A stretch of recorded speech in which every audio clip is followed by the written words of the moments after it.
In the last 48 hours, a significant shift in the trade relationship between the United States and Canada has emerged, signaling a potential long-term realignment of North American economic ties.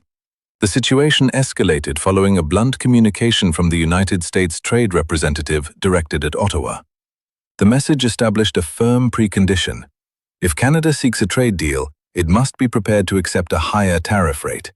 This move departs from traditional diplomatic norms and historical negotiation frameworks, such as those used during the 1993 NAFTA and 2018 USMCA talks.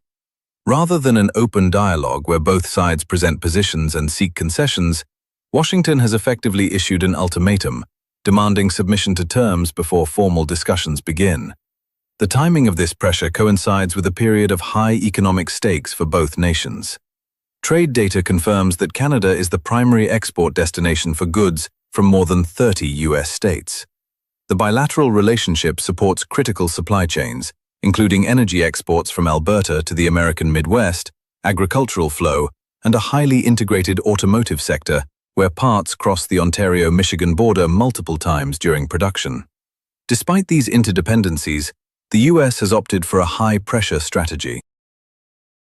In response, Prime Minister Carney has bypassed public displays of outrage or emergency press conferences, opting instead for a calculated diplomatic and economic pivot that suggests Canada was already preparing for this exact scenario. The Canadian response is characterized by a deliberate move toward global trade diversification rather than a defensive posture within the North American framework. While Washington issued its demands, the Canadian Trade Minister clarified a strategic objective already in motion: the pursuit of $300 billion in non-US exports. Recent milestones indicate this shift is well underway, including the unlocking of $7 billion in agricultural opportunities with China and $70 billion in project commitments from Gulf states. By setting these plans in motion before the current tension peaked, Ottawa has signaled that it is no longer willing to operate solely under the assumption of total dependency on the American market, fundamentally changing the leverage dynamics of the negotiation. The core of Canada's strategy rests on a specific, publicly committed target of $300 billion in non-US export growth. This figure represents nearly half of Canada's total annual goods exports, which have historically hovered around $600 billion. Analysts note that the timeline for this shift precedes recent political developments in Washington, suggesting a long-term, structural rebalancing rather than a reactive policy. The results of this diversification effort are already manifesting in several key sectors. A single trade mission to China successfully unlocked $7 billion in opportunities for Canadian seafood, beef, and canola, products that would have faced significant competitive hurdles under proposed US tariffs. Further evidence of Canada's move toward economic independence is seen in the $70 billion in project investment commitments secured during Prime Minister Carney's visit to the Gulf states. These funds, directed toward energy, infrastructure, and major capital projects on Canadian soil, are backed by sovereign wealth that operates independently of Washington's trade influence. This is being followed by an imminent trade mission to India, Japan, and Australia. This triangulation strategy targets India as a rapidly expanding consumer economy, Japan for its high-technology industrial partnership through the CPTPP framework, and Australia for resource and security alignment. Collectively, these markets provide a combined GDP that rivals that of the United States. Data indicates that Canada is adopting a different posture compared to other major U.S. trading partners. While Mexico has sought exemptions and the European Union has largely maintained a defensive wait-and-see approach, Canada is actively constructing a secondary economic framework. This pivot challenges the foundational assumption of U.S. trade policy that Canada requires access to the U.S. market more than the U.S. requires access to Canada. By aggressively pursuing the $300 billion target, Ottawa is attempting to close the leverage gap. If even 60% of this goal is achieved, the mathematical effectiveness of American tariff pressure is expected to diminish significantly, as Canadian producers secure alternative high-volume buyers for their goods.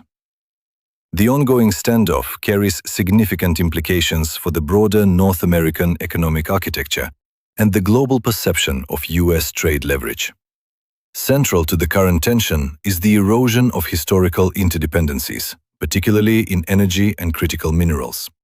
Canada currently supplies approximately 60% of U.S. crude oil imports through a vast network of pipelines that link Alberta to the American Midwest. Trade analysts suggest that applying tariffs to these energy flows would likely result in immediate price increases for American factories and households before impacting Canadian producers. Furthermore, Canada holds some of the world's largest deposits of lithium, cobalt, and nickel, materials essential for the U.S. defense industry and electric vehicle supply chains. As Washington attempts to de-risk these supply chains away from China, the imposition of heavy tariff pressure on its primary partner in critical minerals creates a strategic contradiction that Ottawa has been quick to identify. On the international stage, Canada's Indo-Pacific strategy is repositioning the nation as an anchor member of the Comprehensive and Progressive Agreement for Trans-Pacific Partnership, CPTPP. While the United States withdrew from this framework in 2017, Canada remained, securing preferential access to a trade bloc representing 500 million people and 13% of global GDP. Foreign policy scholars, including Roland Paris of the University of Ottawa, note that Canada is no longer negotiating from a position of isolated dependency. This shift is being monitored by other mid-sized economies, such as South Korea and Brazil, as it provides a potential template for resisting bilateral trade pressure through multilateral diversification. If Canada successfully navigates this period without economic collapse, it may rewrite the risk calculation for nations globally, demonstrating that the cost of resisting unilateral trade demands is survivable. Looking ahead, 3 primary scenarios have emerged for the next 60 days. The first involves a de-escalation, where domestic pressure from the 30 U.S. states dependent on Canadian trade forces a more balanced agreement.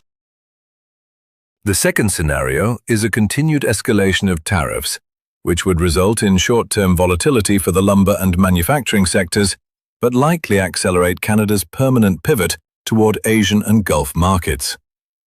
The third possibility is a prolonged period of quiet drift, where no formal resolution is reached, leading to a slow but irreversible decoupling of the two economies. As both nations assess their next moves, the outcome will determine whether the US-Canada border remains the world's most efficient trade corridor or becomes a site of permanent economic friction. For ongoing updates on this developing story, please subscribe to our news service.